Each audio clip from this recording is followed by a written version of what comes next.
War. War never changes. But rights holders do. Yes, that is true. Welcome to the third edition of our Fallout-themed GameTales series, the show where we talk for about an hour and a half, sometimes about... Well, this time it's the Fallout series, which we love very dearly, though we do have some sort of a bit of a mixed feeling situation in terms of Fallout 3. And I am again joined by Stephen from the channel Stephen Nonsense. Hi, Stephen. Hey, Unicom, and good morning, afternoon to our listeners. How is everyone doing in this post-apocalyptic October? Fine, and the trees are starting to die off, which means the bugs are going to die too, so that's a good thing. That's good to know. That's good to hear. I don't like bugs. Or is it? The creepy crawlies are just really creepy crawly to me. They're too much. Fair enough. I kind of, have you ever eaten insects? Not on purpose, but yeah. No, I have eaten on purpose. A friend of mine from Mexico brought some very spicy insects, and they're super tasty and crunchy, like the best snacks ever. Were they cooked or raw? No, they were cooked and super spiced. They were dried pretty much, or probably cooked in the oven, and then they were very spicy snacks. They were very spicy, crunchy snacks. I think they were... I don't know. I don't know what type of insect they were, but I ate insects and I'm all for it. Yeah, I think I probably had a better reaction to them if they were cooked, instead of just randomly showing up on the food I was eating and then... Point taken. Yeah, that's... then I wasn't talking about that. Stuff like that happens sometimes. Yeah, see, that's something that wasn't prevalent in the 50s fiction of the future, because otherwise... if I were to design a post-apocalyptic game now, they would most likely be eating insects in the future. Yeah, and Fallout has giant cockroaches. Them's good eatings. They are. Oh, actually, no. Now that you mentioned, you're right. I'm just insane. Sorry about that. But I was thinking more of a organized sort of stuff. Find insect powder, protein bars, and that sort of stuff. Anyway, Fallout. So like Snowpiercer. Let's get back. I haven't seen that. You should. It's a superb movie.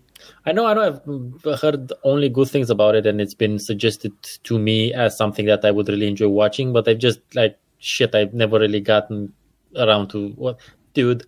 I barely got around to watching Stranger Things after season 2 was out. So yeah, right there. Anyway, I get it. Yeah. Anyway, let's get back onto the Fallout track. So what was your reaction when you heard that Bethesda was going to make a Fallout game?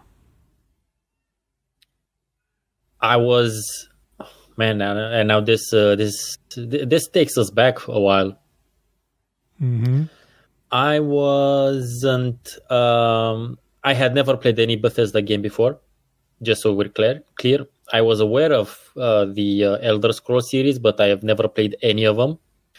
A very good friend of mine had played Morrowind, and he was ranting and raving about it because he was a very big RPG player.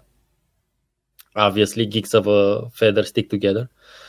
But I never got around to playing those. So, having in mind the Bethesda reputation with the Elder Scrolls games, I was I had enough sense to not have very high expectations in terms of their Fallout being anything like Fallout 1 or 2. But so, you weren't on the "this is going to destroy the universe" boat, were you? Oh no, man! You know very well, and possibly our listeners by now have understood that about me, that I'm not the very I don't tend to have very extreme opinions about inconsequential shit such as games. In the grand scheme of things, I mean. So no, I was always aware that it couldn't be the thing that was Fallout 1 or 2, because they weren't the same people, wasn't the same time, it wasn't the same anything. So it couldn't be the same thing. And I was going to, and I did go into it and enjoy the game for what it was. I had the disadvantage of knowing some people that were way deep in the community. I used to frequent a site called No Mutants No Mutants Allowed. Yeah. Yes. I used to frequent the site as well, but yeah. The Fallout 3 was the reason why I stopped actively participating in video game communities. Because it just takes one slight thing, like one small itsy-bitsy thing, for them to turn into a toxic mess. Yeah. And I think that for us, at least, for you and I, that was like the first time, that not necessarily the first time, but that was when what unfortunately now is considered a normal MO for gaming communities. That's when we saw the bricks, the laying foundations of vitriolic dog shit being placed. Oh, absolutely. What really bothered me is that the Fallout games, I tend to think of them as being more cerebral kind of games, that the people play them, they know how to rub two sticks together and sing at the same time, tie their shoelaces and not stop breathing. Yeah, the first two. Yeah, the first one. Yeah, I think I understand why you would have had that opinion at that time before what happened. Yeah, I had expectations from the community, because when the intro to the first thing that Bethesda showed was the intro, or half the intro of the game without the war never changes bit. Yep. And that thing got criticized to hell, and like they were tearing it apart with... Well, I should put this... You could see a sort of a glee in the hatred they were spewing in the words on the websites, on the text.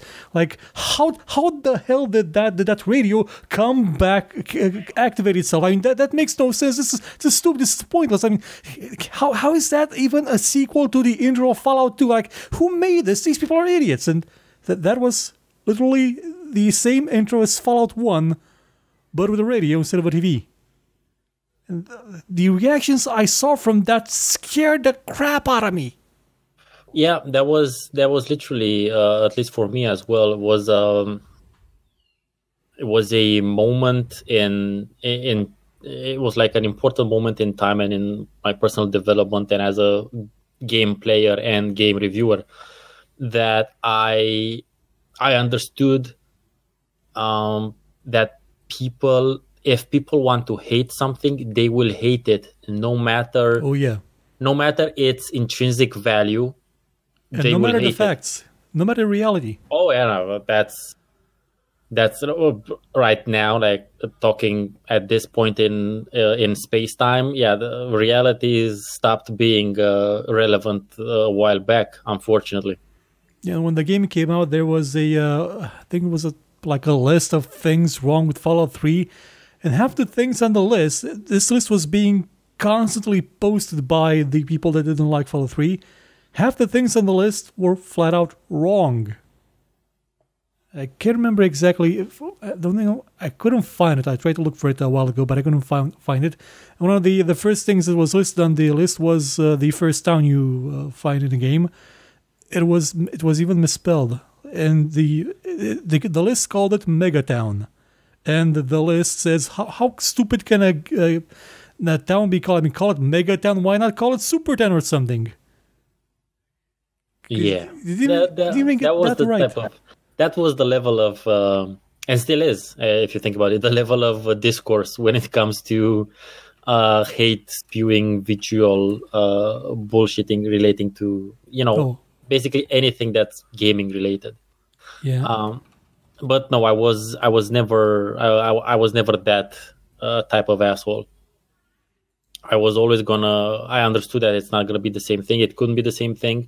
And I went into it just like discovering, wanting to see what it is, wanting to discover what it is. This being my first Bethesda game, also wanted to see how they do their shit. But yeah, no, I never really paid a lot of attention to what was happening about it. I always felt a bit of a distance. I used to lurk on No Mutants Allowed, but I knew that wasn't the type of community that I would want to be a part of. Yeah, I really got tired of all the everything. Just ended with the Oblivion with guns. Enough said, like it was some sort of QED, like quas eras demonstradum. Like that was the argument that they were. That was the proof of their argument. Just saying that it's Oblivion with guns, and that makes the game completely pointless and not worth playing, and it's horrible because of that. Because it's not that. Like, it has fundamental differences compared to Oblivion in the way that it's shaped, it's constructed, its entire structure is different. But it wasn't really taken into account. And I think I lost you. I'm gonna reconnect for a second because I think my Discord died.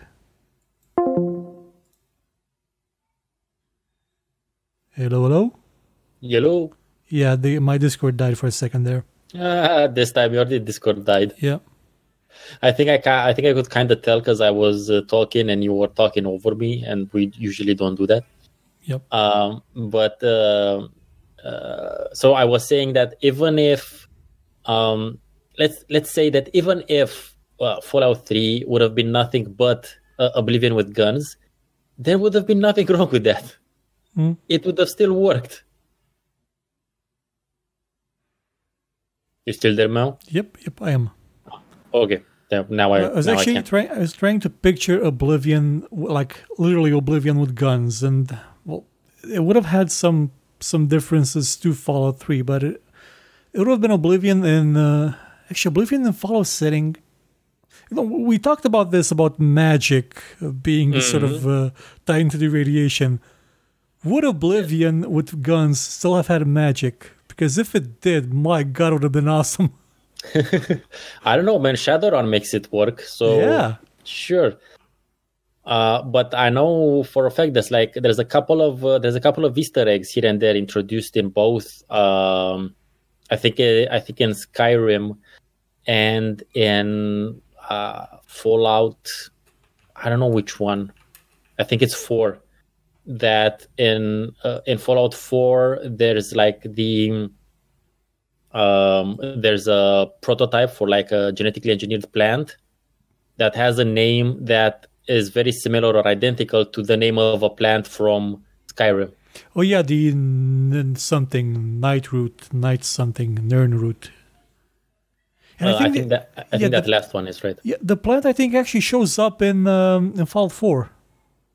Yeah, I think it's from Fallout 4, and then it's also in the sky. So they obviously, I mean, they're really. You could take that as an Easter egg, but you could also take that as a serious sort of link between the two universes.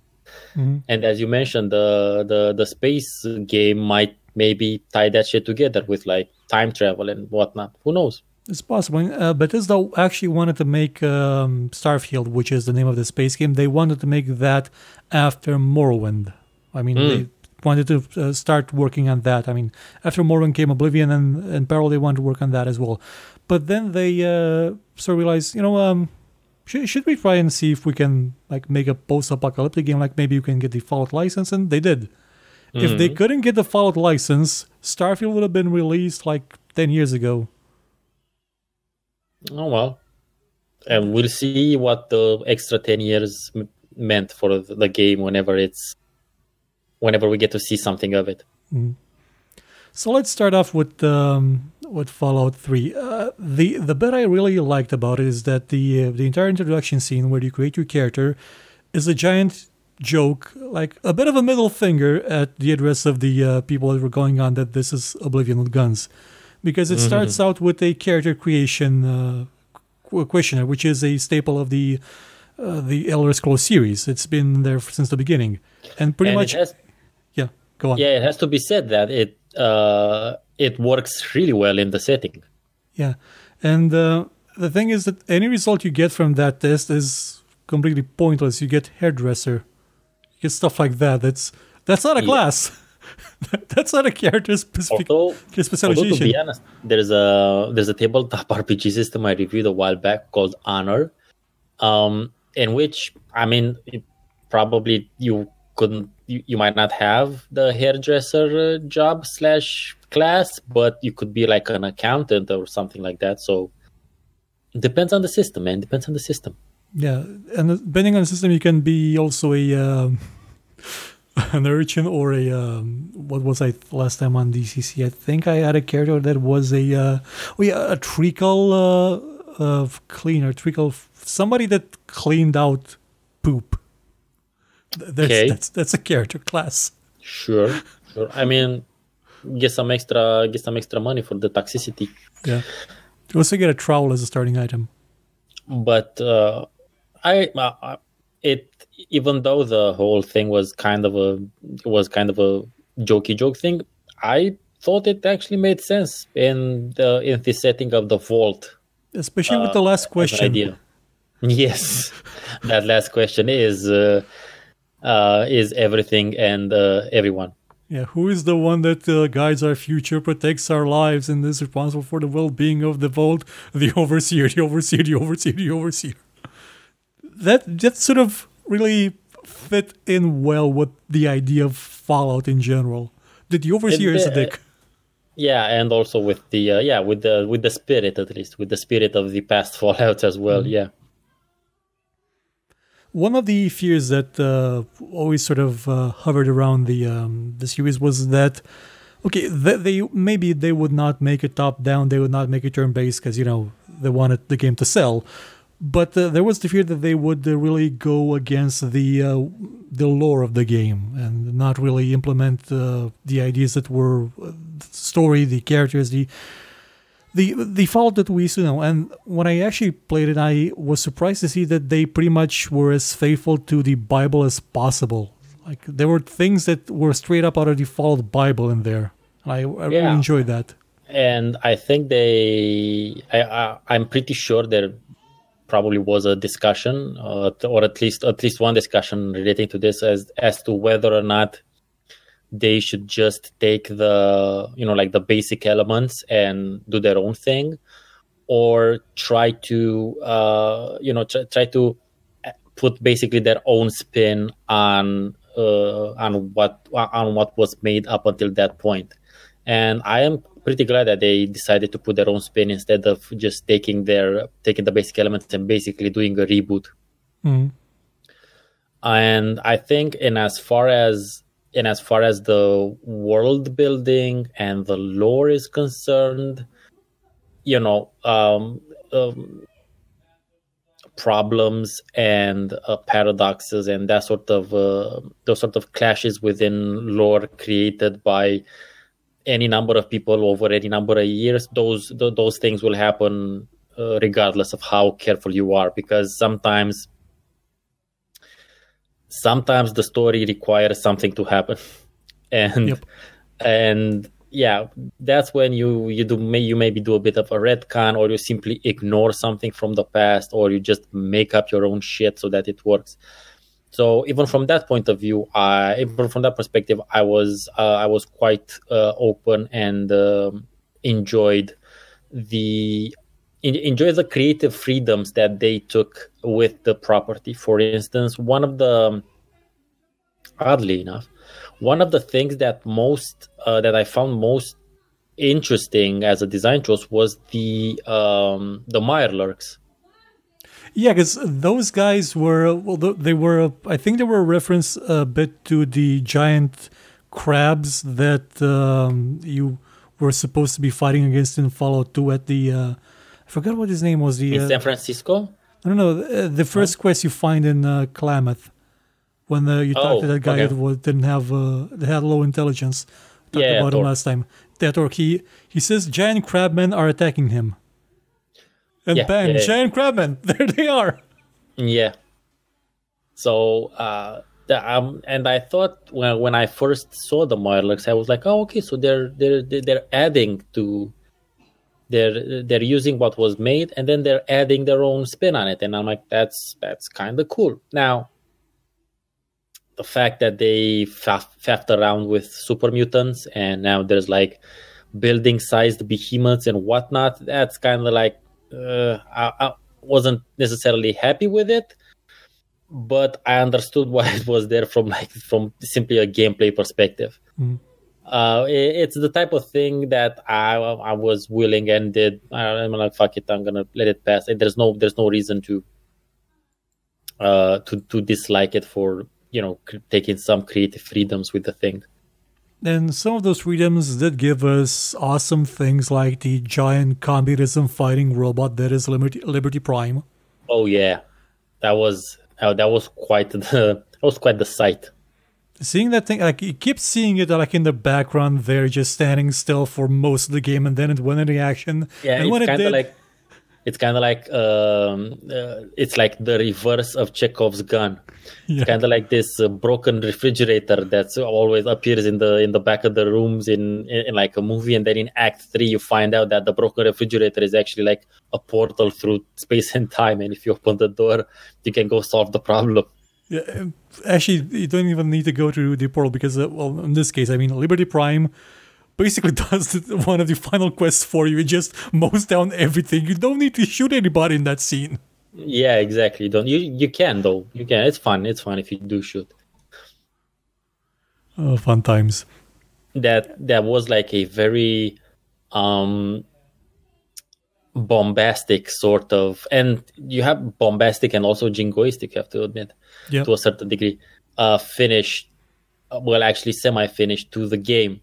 And it was something that I think, again, it was pretty much in the spirit of Fallout. Because even at the end of Fallout 2, you basically fight off not that big of a boss, but a huge hulking monstrosity of an ex-human. So it was in the spirit. Yeah, that was.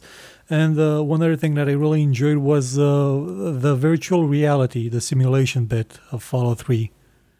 Where you just get transformed into a kid, and now your Pip-Boy is a little watch with the Vault Boy with his hands as the cloak arms.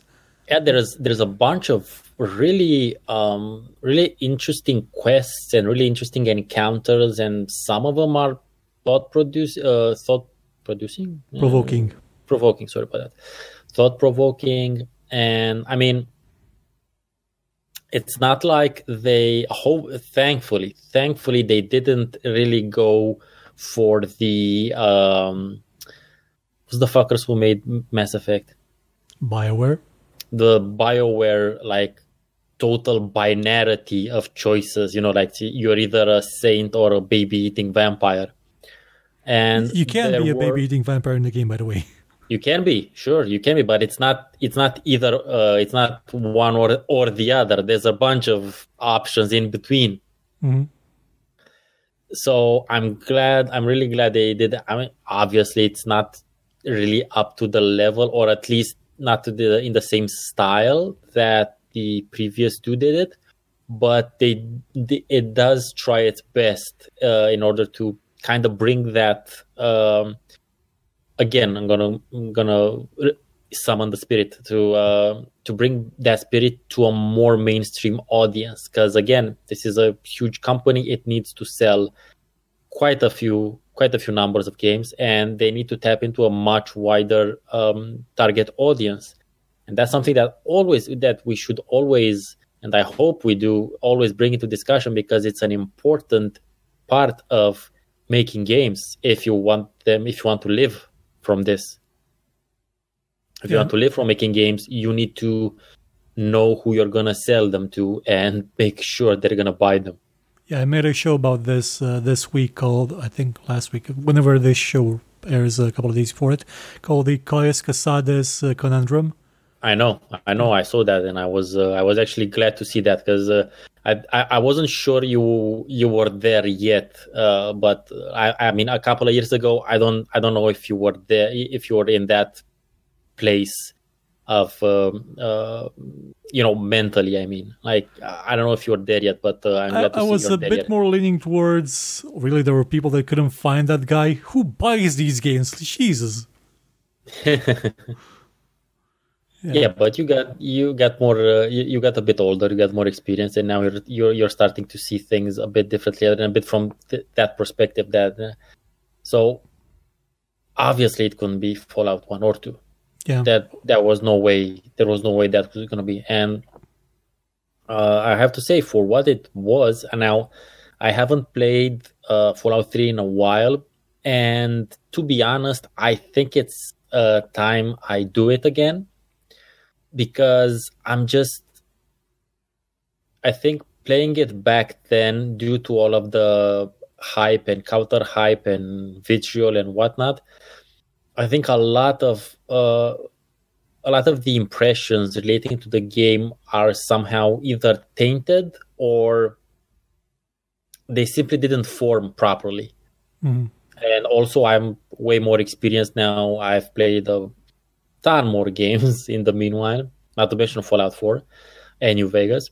And I really think it's time to give Fallout 3 another playthrough and see it now and analyze it now for what it is and what it was. And I think I'm gonna be surprised, actually, as to how much better it is than I think it is. Or it may end up being a bit worse. I replayed it last year to do the retrospective of the series, and one thing sort of stuck in my mind. One of the first things you do once you get out of the vault is you are given the option to either deactivate a nuke or blow up a city for no reason. Like you said, the game doesn't give you the option to be a bit more morally gray and not be a baby-eating vampire and not be exactly the super duper paladin avatar champion of light thing, but it literally gives you the option to save these people from irradiation or murder them all, apart from Moira. Man, you just spoiled it there. Yeah. I don't know. You might have a problem with that. I've never had a problem with that. It just sort of comes out of nowhere, like right at the beginning. I would have saved something like that, for further down the line when that giant explosion would have meant more, when you could have had more of an interaction with those people and maybe had a reason to do it, and maybe they betrayed you, maybe they were all dicks, maybe... I don't know. I look at it from the other side of things, in the sense that you not detonating the bomb allows you to then talk to all of those people and have the quests and see what's going on and whatnot and so forth. So there's usually at least two sides of the same coin. So that's why I've never had a problem with it. Obviously, if it's an undetonated atom bomb in the middle of town, I'm gonna have the opportunity to make it boom. Now, whether or not you can do that immediately, or if you can do that later on in the game, that makes less of a sense from a gameplay perspective than it does from a story perspective. And now you're talking about story from a story perspective, and I'm with you with that one. But from a gameplay perspective, that bomb has always been there, and you just coming into town should be able to do as much or as little with it as you wish in that point in time. Because otherwise, and you know this to be true, if you couldn't interact with the bomb up until, I don't know, halfway through the game, the same motherfuckers would have said, well, why is that bomb in the middle of town and you can't touch it up until the middle of the game? Yeah. So again, there's no winning. Well, I think there could have been a bit of winning if the option to blow it up were given in a bit less snidey, whiplash, mustache twirling way. Because it's a complete caricature, the evilness. You just want to blow up the town because it's World's view. I literally think that's what they went. They were going for. It's not like. So I think they wanted that. Yeah, possibly, but it doesn't really the game sort of tries to have a bit more of a serious note in a lot of places, and front-loading that goofiness at the beginning was, I don't know, I think it's different expectations. It's not that much of a beginning. I mean, I'm assuming you can detonate the bomb without having the 10-penny quest. No, you have to go. Well, you can, but you will die. Exactly. Now that's what I'm talking about. In order for you to actually get to detonate the bomb and survive, then you already have to do quite a bit of shit in the game.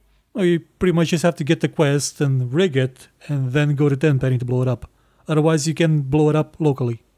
Yeah, but in that time, I mean, the chances of you or anyone else in their first playthrough being such a sociopath, homicidal maniac, to not take the time and talk to anyone in the fucking town and do that quest. I'm pretty sure someone did it, because there's a lot of people. But the basic gist of things was that they set that up, that they set that carrot there, and then there's also the stick. And in this case, the stick was the idea that you would talk to people whilst in the bar, because I think that's where you got the thing, and you decide whether or not to do it. Also, the first person that you meet is the sheriff, and so you already have that. There is authority, someone keeping the peace in town, and it's not like it's chaotic. It's not anarchy.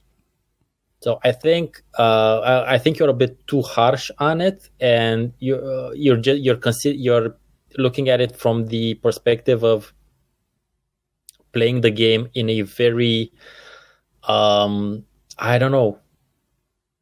I don't want to say min-maxy, but I want to say like uber evil approach. And even if you were uber evil, an actual uber evil character would still want to talk to the people in town and try to get as much as he can out of them before he killed them. Yeah. Actually, if there was actually a bug in the game in the beginning, because that water was radioactive, and the game did have some simulation tied to the radiation, and everybody in town that passed through the water would die eventually, like after a couple of hours, or they would fall off the ledges. They were it was Megaton was had those struts like above where you had to go. Yeah, it was the ramshackle built of random platforms and shit. People would fall off those and into the water and get damaged and then radiate and then die. I think I remember reading something about that. I never spent that much time in Megaton to notice it. But the thing is, I did play Fallout 3 twice. I played it once it was released, and then much later I played the Game of the Year version. I still haven't played any of the DLC for it. Well, you're really missing out, because the problem was with the first version. One of my major problems was that there was a level cap. So when you first played the game, when it was first released, you were capped at level 20. Which is all manner of bullshit. Not only was that not in the spirit of Fallout, but it also meant that there was so much more of the capital wasteland that you haven't seen yet, and that you didn't really have the same incentive to explore further, because you couldn't get XP. You would just go and follow the main quest. Thankfully, with I think I don't remember the order of the fucking DLC, but I think the first DLC that came out removed the level cap. The first one was the Operation Anchorage one. That one I did play. I did play Operation Anchorage. It was like a simulation, another simulation where you would be fighting against the Chinese invasion, and that's when they added the Ghost Rifle, which I actually sorely missed in the game. That was also okay. So it's probably not that one. Probably the second one. I think it was Broken Steel. Yeah, that one definitely. That one eliminated the level cap, and so the DLCs not only bring a bit more content into the game, but removing the level cap is a massive improvement on the experience of playing the game, because you simply can continue exploring, and then getting that explorer perk at a certain point makes way more sense if you want to take it. Yeah, and I think Broken Steel does actually let you continue to play afterwards, because there's a spoiler for people that have not finished Fallout 3. At the end, you have to go into you have to make a Doctor Who and go into a radiation chamber and save everybody. But I had with me a super mutant. I forgot his name. Fox. Yeah. And I told him, hey, you're immune to this stuff. Why don't you go in there and press the button? And he's like, no, this is not my path. This is your destiny. Walk to path. Yeah, they pulled the chosen one bullshit. Yeah, for that one, I have no explanation or excuse for that. I was just shitty writing. I was just the shittiness of horse shit writing. Yeah, and it turns out that in the Broken Steel DLC, he actually goes in. You can tell him to go in. Yeah. Or you can tell him, or I think her name was Sarah Lyons. Lyons. She'd be dead if she went in there. Yeah.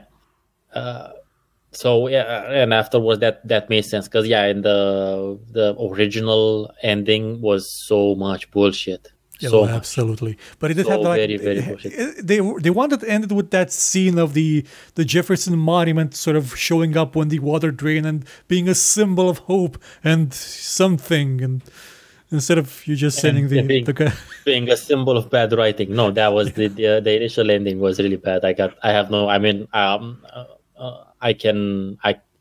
defend the Megaton thing. I cannot defend that initial ending. That was like what? No. Although, so in the theme of me mentioning the deeper substrate of the games, Fallout 3 is the environmental message Fallout. Mm-hmm. As opposed to 1, which was eugenics, and 2, fascists. And we're getting through them. But yeah, the ending, no. But with the DLC, so much better. Also, mods. I've never played it with mods. But I think not if when I'll replay it, because it's Fallout. I'm gonna have to replay it. It's just like it's my life. Basically, I'm gonna see what mods I can add to it, although probably not at the beginning, because I'll want the achievements. So since we talked about the writing, I've got to say that I felt that the game was more miss than hit most of the time. I like things like Moira. Talking to Moira and seeing her quirky, funny dialogue was always a treat, which is why I was happy to see her still alive after a certain incident happened to the town. I mean, it just allegedly happened. Yeah, I don't know. It's like Jesus, allegedly the Son of God. Yeah, but sometimes it just like it didn't really feel like they put much effort into it some of the times. And one reason why is that everything was voice acted, so they had to keep things short so they would not have to pay everybody that was in the voice acting department like $500 million. It would have been easier if if they'd pay them like a percentage. Yeah, they could also have much bigger requirements of them. Dialogue just didn't feel as satisfying, especially the lines that your character had. Like there was nothing close to the stuff that you used to be able to say in Fallout 1 and 2, especially when you wanted to be evil. Like you couldn't make somebody cut off their own finger and eat it with garlic sauce or something. Well, yeah, dude, because it's a whole other and one has to remember, neither Fallout 1 nor Fallout 2 were big sellers. Nope. They were sellers in as they sold as much as they could sell, but they were not hits by any stretch of the imagination. They were critical hits. They were great for the niche that played them, but Interplay obviously went bankrupt. Well, they went bankrupt for various reasons, not just Fallout. For various reasons, but it's not. I'm not saying they went bankrupt because of Fallout, but the sales of Fallout 1 and 2 weren't enough to save it. Yeah. In that sense, so again, we're going back a bit to the beginning where Bethesda is a huge manga. Now it's even bigger, so they need to sell. And that means, unfortunately, that whenever you need to address a lower common denominator. Yeah. Which I know it's unfortunate for the buyers and the players of the first two games, but I don't think they give that much of a shit, because the buyers and players of Fallout 3 and onwards, I think outnumber us by at least a factor of 10. Oh yeah, absolutely. It's something that they sort of learned from making Oblivion, because Morrowind had great text, and like you could read in that game for ages, and characters had interesting things to say. Morrowind actually had there was a quest where there was a bastard in the game, like a real bastard. Like he didn't knew his dad. Well, for one, I think there were rumors about it, but no, he was the leader of the Komona Tong, the local mafia. Basically, they were nationalists. They wanted everybody that wasn't a night elf a dark elf out of Morrowind, and I hated that guy. He tried to kill me through the entire course of the game, and I finally found out where he lived, and I went there to kill him, and then I talked to him, and he convinced me he was right. That's never happened in any other Bethesda game. You're the shittiest assassin ever. I know. He literally convinced me he was right. This is something that the racists in Skyrim never managed to. The what, I forget what their names were. The white something, the blue cloaks, I think, or something. They never managed to. But that guy did it. I kind of miss that writing. Probably because, well, again, how much, from what I know, Morrowind sold pretty well. Yeah, but it sold nowhere near as well as Oblivion. Exactly. So and this goes to your point, because they learned that with Oblivion, they learned that they need to not make shit as complex as it was, or maybe let's just use the word dumb it down a bit, just so that it's more the what they call it, the entry barrier. They need to lower the entry barrier so that more people can get into it. And whilst you can make the argument that it is dumbing down and whatnot, first of all, they're a company, they need to make money, that's how they exist, so that argument doesn't make any fuck all sense. But I think that it is still at least a portion of the people that were introduced to Oblivion on the one hand and Fallout 3 on the other played the older ones. Or at the very least, they became aware of the older ones, which is something that otherwise wouldn't have, I mean, I don't want to say wouldn't have happened like an absolute, but, chances would have been they would have never gone into playing Fallout 1 or Fallout 2 by looking at it at the time of, Fallout 3 coming out. Like, from a graphics perspective and everything else. That wasn't what was done then. And this is the same argument I have about their use of music. Oh yeah, because, absolutely. Again, exposing those gamers, young gamers, to that really old, awesome music. Undoubtedly, some of them were interested or liked it enough to look into the artist and maybe listen to some more stuff from the artist, or maybe, got into older stuff, which otherwise really wouldn't have happened. Definitely wouldn't have happened just if they were to just listen to what's popular. It's actually one of the things I want to get into next. It's Capital Wasteland itself and how it is portrayed and the atmosphere it creates. I really enjoyed exploring the area, the Capital Wasteland, all the things it had in it, which a bunch of them were true to the Fallout Bible, the many vaults where you would find strange experiments, like that vault where everybody was named Gary and they were all clones and mad.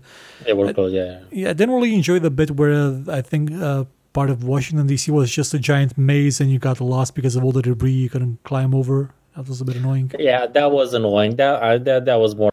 They needed to do that, I guess, just to cut on rendering and loading and whatnot. But for the most part, I really liked the place. Like exploring it was satisfying. It was enjoyable. And people forget that is one of the main attractions to Fallout. Mm-hmm. The setting is one, the combat is another, the writing is one, definitely. But the fact that you get to discover the world around you, this weird alternate retro futuristic bombed out husk of a human civilization, that is one of the more important things as far as I'm concerned, at least when it comes to the Fallout games. I really loved seeing what there is in that new location. That's why I said one of my favorite parts about Fallout 1 was discovering the hub, because it allowed me to find out more about this world and try to discover and explore and see what's on the cupboard, what do these people have in their desks and that sort of stuff. Mm-hmm. And I think the more interesting thing is that both of us really enjoyed exploring the capital Wasteland, and we are nowhere near America. Yep. Or New York for that, or granted, Washington DC for that matter. And it was really cool. Also, I think it's way cooler if you actually live there, because the museums, the Washington, the mall area thing exists and whatnot. That was actually something that Bethesda really wanted to do, was put places they knew, places they grew up, put them in the game. That's something that they talked about a lot, especially with Fallout 4 with Boston. Yeah, and they did that. They did that quite a bit. And it's, arguably, it's very, it's not very, but it's pretty true to life, to real life. So, yeah, and part of and also this has to be mentioned. So, Fallout 3 was my first Bethesda game, so I don't know if the reveal was a thing by then. I'm guessing maybe it was in Oblivion. I don't know if it was in Morrowind, although I think it was. Do you start Morrowind in a dungeon? You started on a boat, and then you go up topside, and you see that compared to the previous games that they had made, Morrowind is the most alien possible. And when you walk out and you see those strange trees and that giant insect that's supposed to be the thing that carries you around, that is something that is to behold. But it's not that in a super cinematic way. Like, there is no change of lighting that sort of lets your eyes adjust to the light outside. It's sort of done directly, but it's still there in spirit, at least. Okay, so they were toying with it, or it was a thing. It's definitely become a thing in the meanwhile, for sure. But that reveal of going out of the vault and seeing sunlight for the first time, and basically seeing the description that you read in Fallout 1 once you get out of the cave, I instantly connected with that writing. And it's a great sight, man. And it was a great sight to see that for the first time. One thing that happens right before that is that when you actually get out of the vault, the first thing you see is a bunch of skeletons with signs in their hands saying, "Let us in, you bastards," and "Fuck you." I just laughed my ass off. I know there's that, and that's definitely Fallout. Yeah, but that reveal is. And it's something they did in Fallout 4, and I have to say, it's kind of had the same effect on me, at least. Maybe it was a bit. It had a bit of a nostalgic charge to it, somewhat, but it was still impactful. It still packed a punch. Fallout 3 also had. It tried to make you not get bored when you were exploring. Well, for one, it had the awesome soundtrack that you could listen to nonstop, like for hours and hours, and not get bored of it, because it was just that great. But also the environment would... the way that Bethesda makes his games, they're all made on the Nightmares engine, which was renamed the Gamebryo engine, and now they've renamed it the Creation engine. And it works on cells. There's squares that they load things into, and you move from square to square. And each square in Fallout 3 had a percentage chance for something to happen in it. So it would never be the same thing. You would sometimes find that you were exploring and you find a predefined, well, the terrain itself was predefined, but you would go into a shopping mall and you'd raid it and you'd come out, you'd come back a day later and see some scorpions there now. A couple of days later, you see some caravan fighting some raiders. There would always be something interesting generated. And then they would also add the special events, the special encounters. They weren't just like happening in some corner of the wasteland that nobody goes to anymore. They would happen like in your face in places you would have seen before. I actually like that a lot. Because you'd be walking through a place that you previously knew, and suddenly something would come out of the sky and crash into the earth. And that brought a sense of a still developing of a living world that we couldn't have with Fallout 1 or 2. That was something that was only possible with the much higher processing power of the time. Yep. At the time of Fallout 3, I mean. And also, let's not forget Three Dog. Ow! Oh yeah, Three Dog I enjoy because he serves a very useful function apart from being your DJ. Fallout 3 was sort of criticized for not having individual endings for all the regions that you visit, like Fallout 2 had, where you could see what happened to New Reno after you blew it up or something. Yeah, but there were so many more regions in Fallout 3. Those things are still there.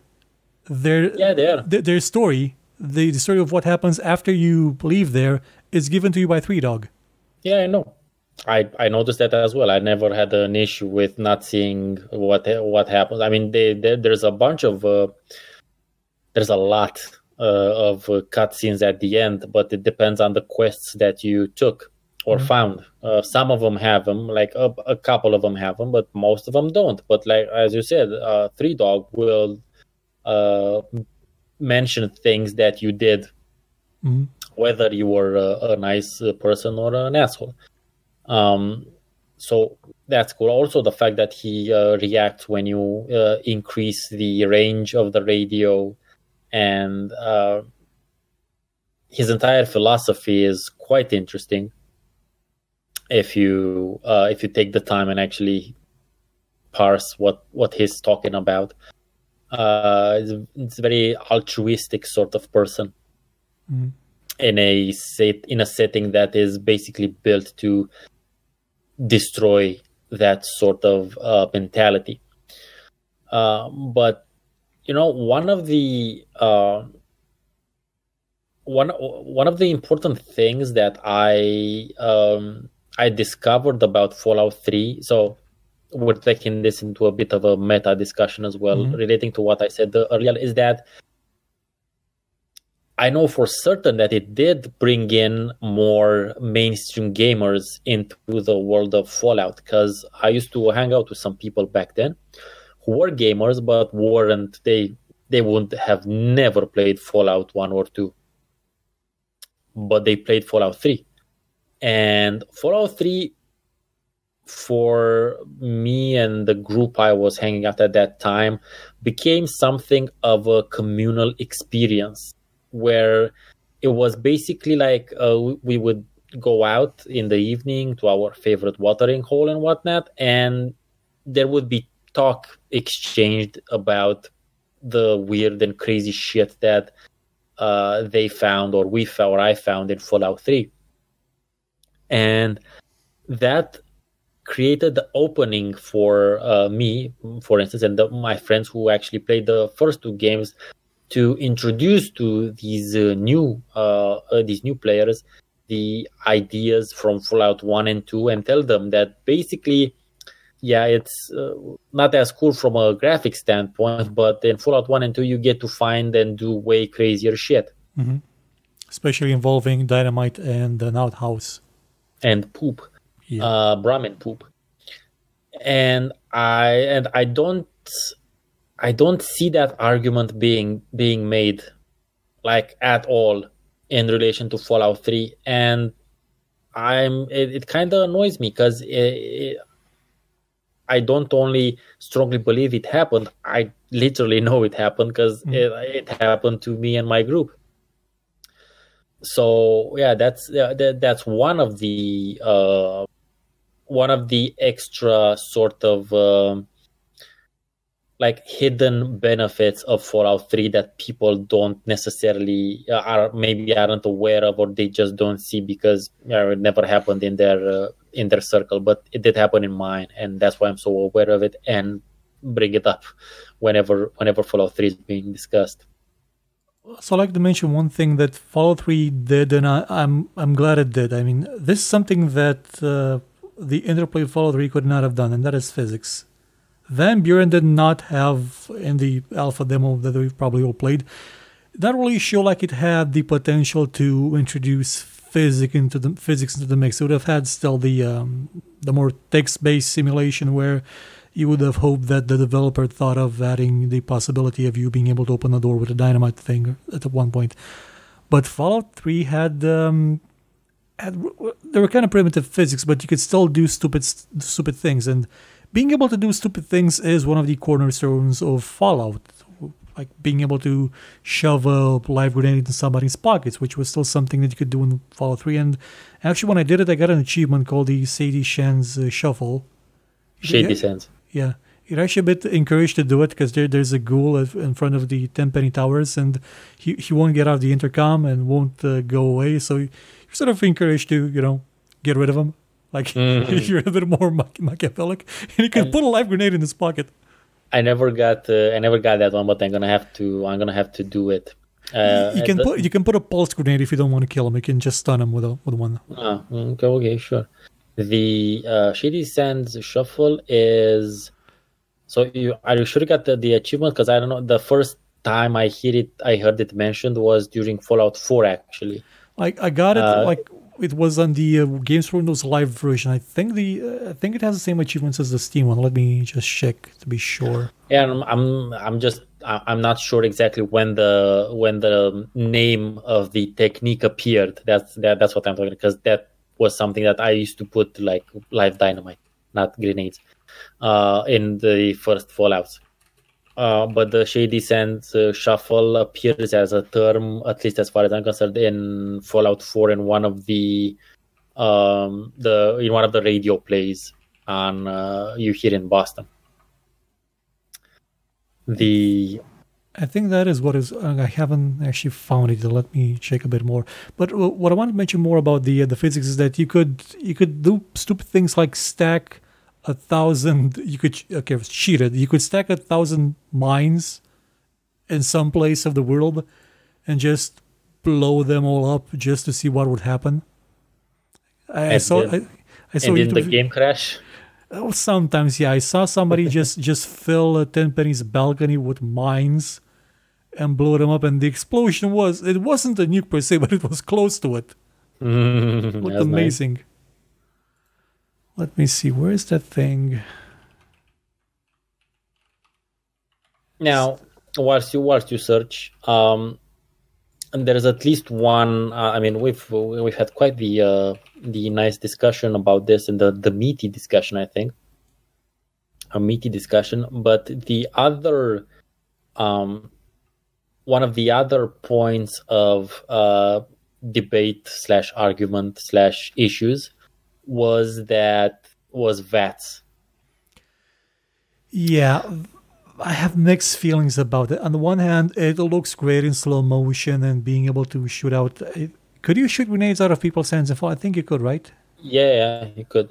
It depended on whether or not you caught them when they had the grenade in their hands, but I've done that both in Fallout 3 and Fallout 4 and probably New Vegas as well. But yeah, in Fallout 3 I used to do that for sure. I love that, but you couldn't shoot people in the balls, and what really ticked me off is that when you went melee, that was just gone. That was for whatever reason. Bethesda thinks people don't like hitting other things in the balls, and they're incredibly wrong on that one. Oh, absolutely. That was definitely a decision made not to implement. I find it hard to believe that no designer suggested a crotch shot percentage chance. I find it really hard to believe. So you think maybe it was an ESRB thing, like if they had nut shots, they would have had a higher rating? I think so. I mean, I hope so. I imagine it would have been. I imagine maybe it would have been a bit more difficult from a modeling standpoint because that area would have had to be its own targetable area, as opposed to what they have now, which is basically left foot, right foot, and torso. They would have had left foot, right foot, crotch, torso. So maybe that would have made it a bit. Obviously, it would have made it a bit more annoying, but I think it would have been done. I hope it might have been one of those ESRB sort of things, because, apparently anything that is related to genitalia is dirty or something, or is to be frowned upon, because, the children, yeah, sure. The children have access to YouTube. Anyway, so that's, I liked the idea of VATS. I liked using VATS. I basically played the game almost exclusively with VATS, because that basically allows me to play it in as close to a turn-based style as possible.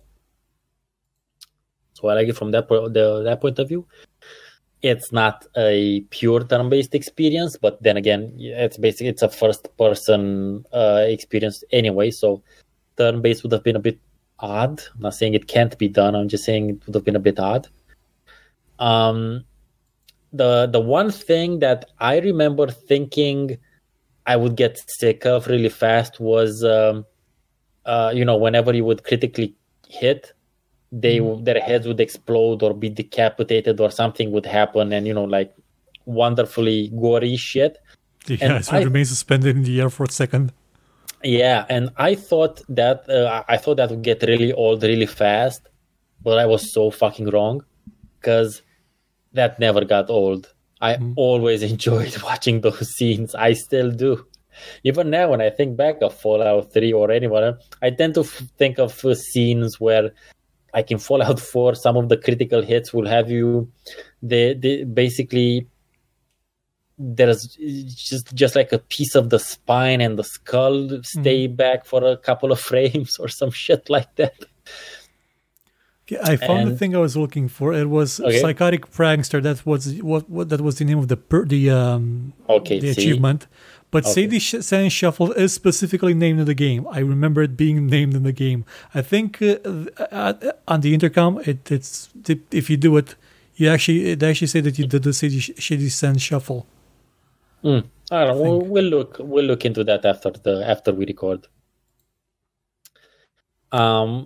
So yeah, that was with VATS. I was interested in seeing how they would, if it was just a pure shooter experience or not. I was glad it wasn't just a pure shooter experience. Yeah, people were a bit upset that the people that were initially upset that this was Oblivion with guns and it was a shooter now were then upset that your gun, when you have low stats and you're at the beginning, you cannot murder somebody by shooting them in the head with a pistol once. It was a no-win scenario, basically, for the game. Obviously. Again, if you're gonna hate, haters gonna hate. But I kind of enjoyed the idea of VATS. It doesn't make a lot of sense if you think about it. But I'm like, it's a convention. It's time for suspension of disbelief. Fuck it. It's fun. And I mean, come on. We've had bullet time ever since Max Payne, so that doesn't make any fucking sense anyway. So fuck it. I was really disappointed though that when you went melee, there was no more aiming for the head, for the arms, the legs. It just went away. That really bummed me out completely. I never played melee Fallout 3, unfortunately, so I can't. I don't know what they did. That's not in Fallout 4. You can play super melee builds if you want to. So that's they expand the VAT so you can hit people in the face with melee. Yeah, you can hit them whatever. Oh, good. I think it may have been a limitation of the engine or something. They couldn't draw. I don't think, maybe they didn't have the animation budget to make animations for you hitting people with a bat in each portion of their body. Maybe it was a cost-saving measure. It's possible. It's definitely cheaper just to have your model point at them and shoot. Mm-hmm. That's for certain. I don't know. I don't know. Again, I've never played with a melee build, but yeah, I can tell you it exists in Fallout 4 for Sheezy. Combat-wise, also had a couple of issues with the way the game was balanced, especially with in the I mentioned the shopping mall a while ago. There's a shopping mall like close to Megaton. Yeah, it's one of Moira's quests. Yeah, in it I think you found the laser gun. It was one of the first ones you found. But because of the way the game works, if a weapon is degraded, and that laser gun was degraded, it basically behaves exactly like any crap tire weapon would. So even though it's a laser gun, it's about as useless as everything else. It would have been a bit more interesting if a weapon that had really, really low durability would still pack the same punch it would at a higher level, but would just outright break and explode or do something like that. Like, it didn't do a good job at giving you a taste of what lasers could do over a simple pistol. That kind of sucked. That was valid for pretty much all the weapons in the game, because you would not find pristine ones like right up until the end, and by then you already had your fill of them just being sort of a linear curve where you would not have the chance of finding anything that was truly powerful and truly fun until like the end, where everybody was every enemy had the correct level, so that it didn't matter if you had the best weapon at this point. It was a bit of a disappointment. That and no ghost rifles from the get-go. Oh well, what can you say? Yeah, I'm with you on that one, but it wasn't. It wasn't an immersion breaking or enjoyment squashing. It sort of ruined like the enjoyment of like, I found the laser gun. What does it do? It does that. Wow, that's so disappointing.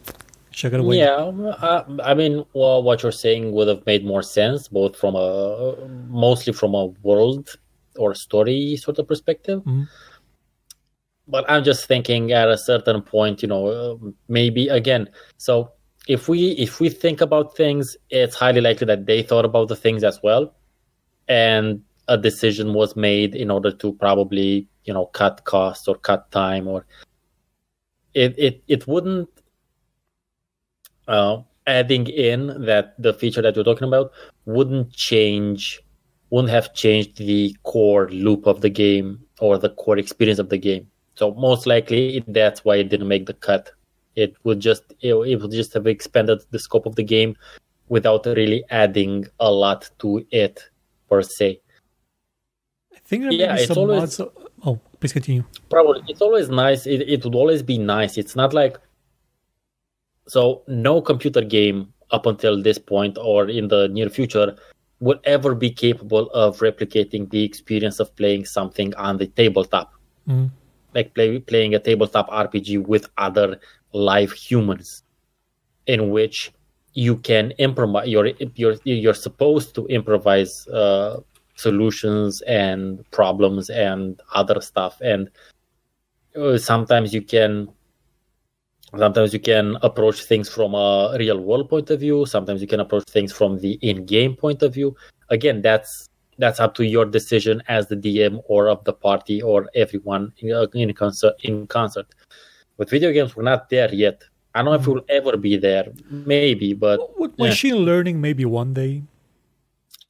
Maybe one day. We don't really know how that would look like. But what we do know is that there is only a finite amount of stuff that can happen in a video game. There's literally an infinite amount of stuff that can happen when a couple of real life meatbags get around with a bunch of dice and pen and paper and just start talking about, well, my elf is going to jump into that tree because he has a high enough acrobatics, and then point an arrow at. In a video game, that has to be painstakingly built into the game, into the code. Yep. So again, yeah, it would always be nice to have more features, or more realistic features or cooler features in some games. But at the end of the day, you have to analyze whether or not it's worth it from a like a time point of view or a resource, basically a resource expenditure point of view. And if I it's guess so, not, because if they did leave lasers and other weapons at their full peak potential, they would have had to, well, depending on how balanced they wanted the game to be, they would have made them like less available. But still, when they were available, they would have been like really, really good. Things just left it there for variety, so people that chose laser weapons would still have something to find at the beginning and still feel like they were getting their money, their skill points worth. Yeah, there was some progression. Yeah, sure. From again, from the satisfaction of the target audience is concerned. Yeah, that makes all the sense in the world. Mm-hmm. From the gameplay logic, story logic, doesn't make all of that much sense, as you've very properly argued for. But again, they needed to sell the game, so yeah, it's there. It's not the best implementation, let's say. It's not the best execution. It could have been done in a much cooler way, as you suggest. But then again, they do have an energy weapons perk, and yeah, so. Or trait, I don't know. It's a skill set. Yeah, sorry. Yeah, because they changed shit. But yeah, sometimes, compromises have to be made. Otherwise, a bunch of shit wouldn't happen at all, especially in games. Well, one of the changes I kind of agree with is that they made perks available each level instead of every third level. It made leveling up more fun. Again, this was definitely a choice caused by the fact that they were going much more mainstream with the audience. And a lower level cap as well. Yeah, because they had to, and we talk about this, I mentioned this from time to time, the player, the gamer needs to have, the gamer today or from back then now, needs to have a much more clearer sense of progression, much more quicker than we did back in the pre-2000s.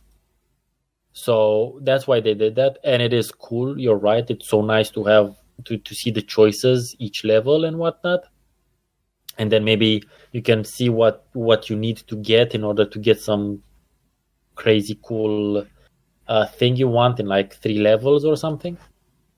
So that was again, yeah, you have a good point. That's a valid choice, valid design choice that came from the fact that the game had to be sold to a much wider audience. And it sold really, really, really well. So well that the next one that they made was actually made by some of the people that worked on the original Fallout New Vegas. Yeah, because so I think I don't think they expected the success Fallout 3 had, and from what I know, they were already working on. They already switched to work on Skyrim. Yep, and they didn't have a team to follow up Fallout 3 immediately. Probably they planned it for another 4 to 5 year development. Thankfully, they passed it off to Obsidian. And sadly, they gave them only 18 months to make it. Which was a dick move. But the amount of stuff that they managed to get done in those 18 months, although granted, initially, New Vegas was buggy as a motherfucker. Oh, absolutely, because they gave them no time to actually test it. Yeah. The fact that it was a very lucky. Us old school gamers were really retro gamers of Fallout were really lucky for that to have happened the way it happened, because New Vegas is much more. New Vegas could be seen as much more of a game that takes place from the writing perspective between Fallout 2 and Fallout 3. It would have been a much better transitioning game because it has a lot of things from the older ones. But I think we're gonna have another show this month. We're gonna stuff Fallout. I see. Actually, how many shows? Yes, because this is gonna go out on the 21st or 22nd, and then we have another show this month. Yeah. Okay. Yep. So we have a New Vegas show. Yeah, we're gonna have it. Okay, so it's good. It's good. It's all good. Okay, so we're not gonna get into New Vegas now because it's I think we're over an hour anyway. Yeah. But let's think about what. So my conclusion would be: are we ready to conclude? I think we're ready to conclude. Do you have I think anything so. No, outstanding? I said pretty much. I think anything I had to say about Fallout 3. Yeah, and if you listen back or if you paid attention to what we talked about, you will discover that we talked about way more positive things than negative stuff. And for the most part, because the good thing about Bethesda games is that the negative stuff can be modded out. That's also very true, and you are very right. But I was just talking about the fact that even so, talking just about let's take the Game of the Year edition because there's no level cap and it's patched, it's got better shit. Still, the positives way outweigh the negative. And this is yet another reason why I think my conclusion is that Fallout 3 needs to be reconsidered. And I need to replay it and maybe definitely make one or more videos about it when I get to it. But I think is that a remaster I'm seeing in the future? I don't know. Is it? I know you just said that replay, and I heard Todd Howard smiling and rubbing his hands, saying, "I don't know, maybe I doubt it. It would be cool to play with like Fallout 4 graphics, that's for sure. But that's neither here nor there.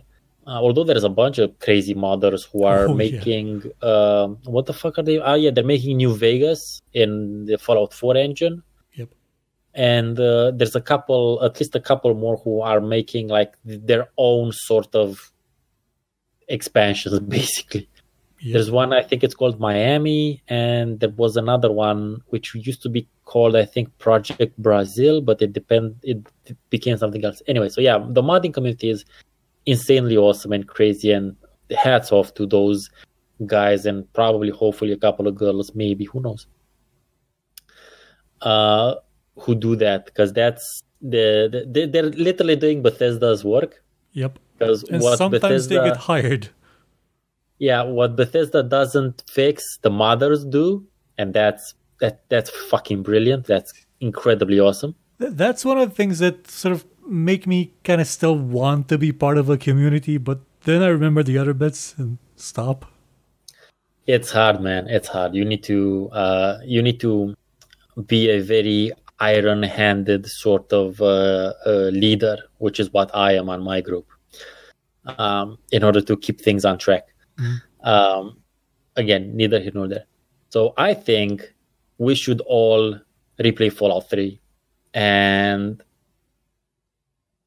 go into it with like as close to a blank slate as possible and analyze it now for what it is and what it was, but mostly for what it is. Because I mean, you played it last year. Sure, you haven't. I think I will be pleasantly surprised relating about what I'm gonna find. But again, I won't really know for sure up until I actually get to do it, and that would imply me getting my desktop fixed, which still hasn't happened. One day soon, it shall rise again from the ashes. Well, I didn't set it on fire yet. You will one day, probably. So what would be your conclusion after our Fallout 3 talk? I still have mixed feelings about it. There are bits of it that I really, really like. I like exploring. I like the translation of Fallout into a first-person immersive sim up to a point. It's Fallout viewed through the lens of Ultima Underworld, and that's something I will always enjoy. But it's some of the details and the balancing, the way the characters behave, the way they talk, the way some quests play out, the way some basic things function that sort of eventually gets under my skin. It sort of sabotages the work put into creating this beautiful world that you can explore and enjoy. it's a mixed bag for me. It still is. At the end of the day, it is any sort of opinion relating to any piece of art will be very subjective, like extremely subjective. Yep. And again, I'm talking from a void, more or less. I can't even tell you when I played Fallout 3 the last time. A long time ago. It's definitely been a long ass time ago.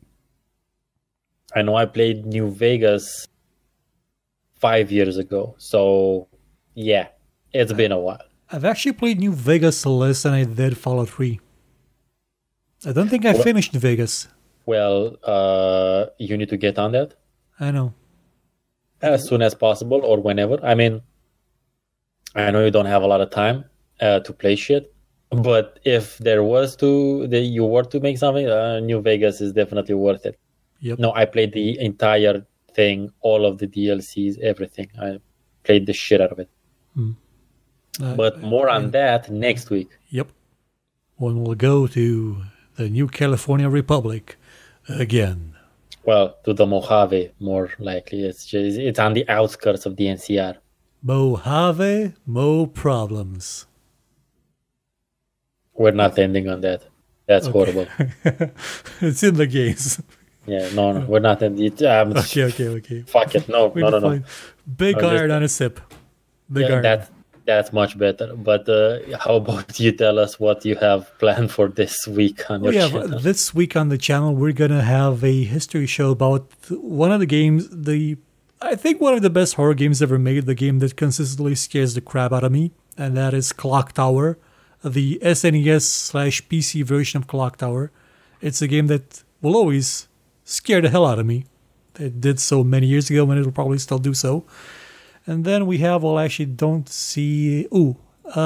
the schedule a show about Achtung Tulu, which is XCOM but Tulu, but I haven't gotten a code for it. I asked for one, but I still haven't gotten it. Yeah, I saw that game as well. I would have sent an email as well, but yeah, no. I already have way too many games in my backlog to play through, and this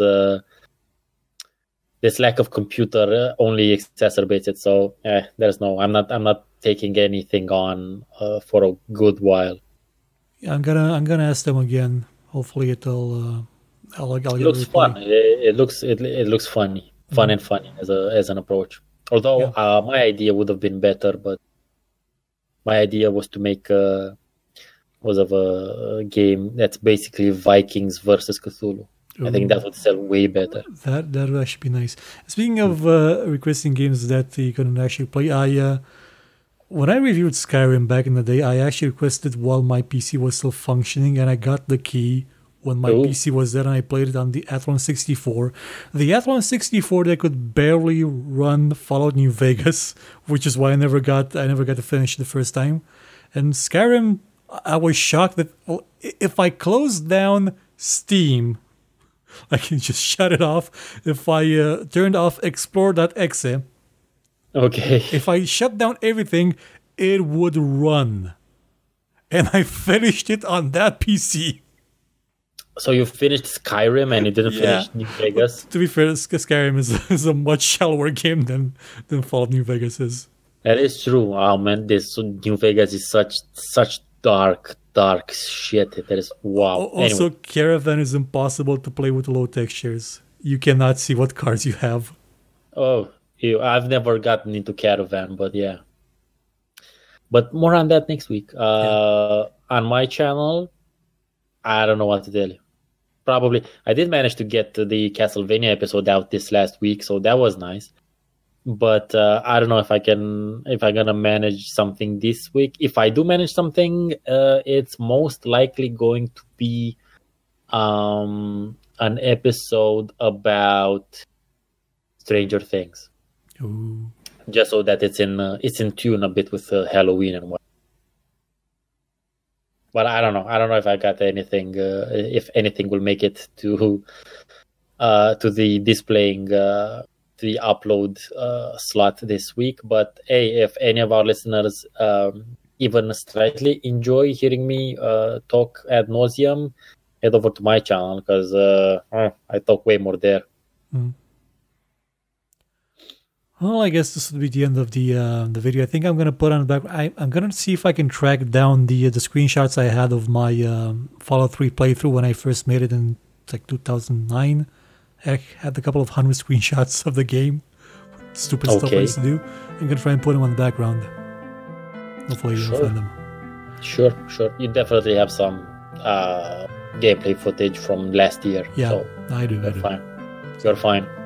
Goodbye, everybody. See you next time.